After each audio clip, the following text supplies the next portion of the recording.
ಸೇಡಂ ತಾಲೂಕು ಮಲ್ಕೇಡ್ ಗ್ರಾಮದಲ್ಲಿ Rajashree UltraTech cement company ಅಂದ್ರೆ factory ಇದೆ. ಇಲ್ಲಿ ಪಾಪ ನೌಕರರು ನೋಡಿ ಇವತ್ತು ನಮ್ಮ ಜೊತೆನೂ ಬಂದಿದ್ದಾರೆ. ಅವರು ಆ ನೌಕರರನ್ನ ಜೀತದಾಳುಗಳ ತರ ಮಾಡ್ಕೊಂಡಿದ್ದಾರೆ. ಒಂದು EF ಇಲ್ಲ, ಒಂದು PF ಇಲ್ಲ, ಒಂದು ಮನೆ ಇಲ್ಲ, ಏನೂ ಇಲ್ಲ. ಅವ್ರನ್ನ ಗ್ರಾಮಗಳಿಗೆ ಹೋಗೋದಕ್ಕೆ ಬಿಡಲ್ಲ. ಯಾವುದೋ ಒಂದು ಸಣ್ಣದಾಗ ಒಂದು ಶೆಡ್ ಹಾಕ್ಬಿಟ್ಟು ಆ ಶೆಡ್ ಅಲ್ಲಿ ಏನಂದ್ರೆ ಯಾವ್ದು ಏನು ವ್ಯವಸ್ಥೆ ಇಲ್ಲ, ಒಂದು ಕುಡಿಯೋ ನೀರು ವ್ಯವಸ್ಥೆ ಇಲ್ಲ, ಏನೂ ಇಲ್ಲ. ಅವ್ರಿಗೆ ಶಿಫ್ಟ್ಗಳೇ ಇಲ್ಲ ಪಾಪ. ಈಗ ಶಿಫ್ಟ್ ಅಂದ್ರೆ 8 ಅವರ್ಸ್ ಶಿಫ್ಟ್ ಇರುತ್ತೆ. ಒಬ್ಬ ಮನುಷ್ಯ 8 ಅವರ್ ಕೆಲಸ ಮಾಡ್ಬೇಕು ಅಂತ 17, 15, 16 ಅವರ್ ಕೆಲಸ ಮಾಡಿಸ್ತಾ ಇದ್ದಾರೆ. ತುಂಬಾ ಅನ್ಯಾಯ ಆಗ್ತಾ ಇದೆ.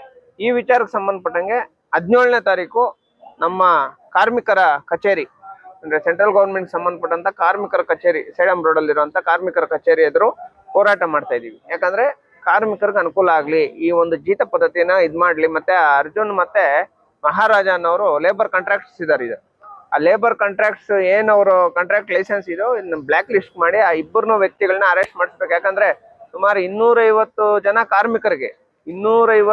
ಕಾರ್ಮಿಕರಿಗೆ ಅಲ್ಲಿ ಸರಿಯಾದ ವ್ಯವಸ್ಥೆಗಳು ಮಾಡ್ತಾ ಇಲ್ಲ. ESI PF ಕೊಡ್ತಾ ಇಲ್ಲ. ಸುಮಾರು 9,000, 10,000, 11,000 ಈ ತರ ಸಂಬಳ ಕೊಡ್ತಾ ಇದ್ದಾರೆ. ಅದು ಸಿಮೆಂಟ್ ಫ್ಯಾಕ್ಟ್ರಿಯಲ್ಲಿ ತುಂಬಾ ಕಷ್ಟಪಟ್ಟು ಕೆಲಸ ಮಾಡಿದ್ರು ಇಷ್ಟೊಂದು ಅನ್ಯಾಯ ಮಾಡ್ತಾ ಇದ್ದಾರೆ. ಈ ಒಂದು ಕಂಪ್ನಿ ವಿರುದ್ಧ ನಡೀತಾ ಇರೋಂಥ ಹೋರಾಟ ದಯವಿಟ್ಟು ಎಲ್ಲಾ ಪತ್ರಕರ್ತರ ಮಿತ್ರರು, ನಮ್ಮ ಕಲಬುರಗಿ ಜಿಲ್ಲಾದ್ಯಂತ ಇರೋಂಥ ಎಲ್ಲಾ ಪತ್ರಕರ್ತರ ಮಿತ್ರರು 17ನೇ ತಾರೀಕು ಕೂಡ ಭಾಗವಹಿಸಿ ನಮ್ಮ ಒಂದು ಹೋರಾಟನ ಯಶಸ್ವಿ ಮಾಡ್ಬೇಕು ಅಂತ ತಮ್ಮಲ್ಲಿ ಮನವಿ ಮಾಡ್ತಾ ಇದ್ದೀವಿ.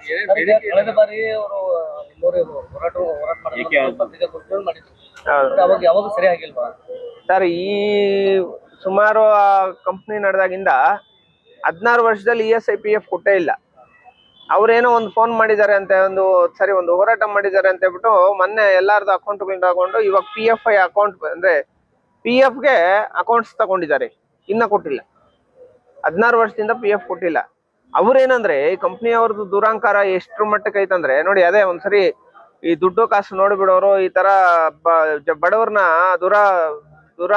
ಇದಕ್ಕೆ ಅವ್ರನ್ನ ಅನುಕೂಲಕ್ಕೆ ಬಳಸ್ಕೊಳ್ಳೋ ಅಂತ ಜನ ಯಾವ್ದೇ ಕಾರಣಕ್ಕೂ ಜನಗಳಿಗೆ ಅನುಕೂಲ ಮಾಡೋದಕ್ಕೆ ಅವ್ರಿಗೆ ಮನ್ಸು ಬರಲ್ಲ. 16 ವರ್ಷದಿಂದ PF ಕೊಟ್ಟಿಲ್ಲ. ನಮ್ಮ ಹೋರಾಟಗಾರರು ಅಲ್ಲಿ ಒಂದು ಹೋರಾಟ ಮಾಡ್ಬೇಕು ಅಂತ ಹೇಳಿದ್ರೆ ನಮ್ಮ ಸಂಘಟನೆ ಮೇಲೆ ಹೋಗಿ ಸ್ಟೇ ತಗೊಂಡ್ಬಂದ್ಬಿಟ್ಟಿದ್ದಾರೆ ಕೋರ್ಟಲ್ಲಿ. ಹೋರಾಟ ಮಾಡಬಾರ್ದು ಅಂತ.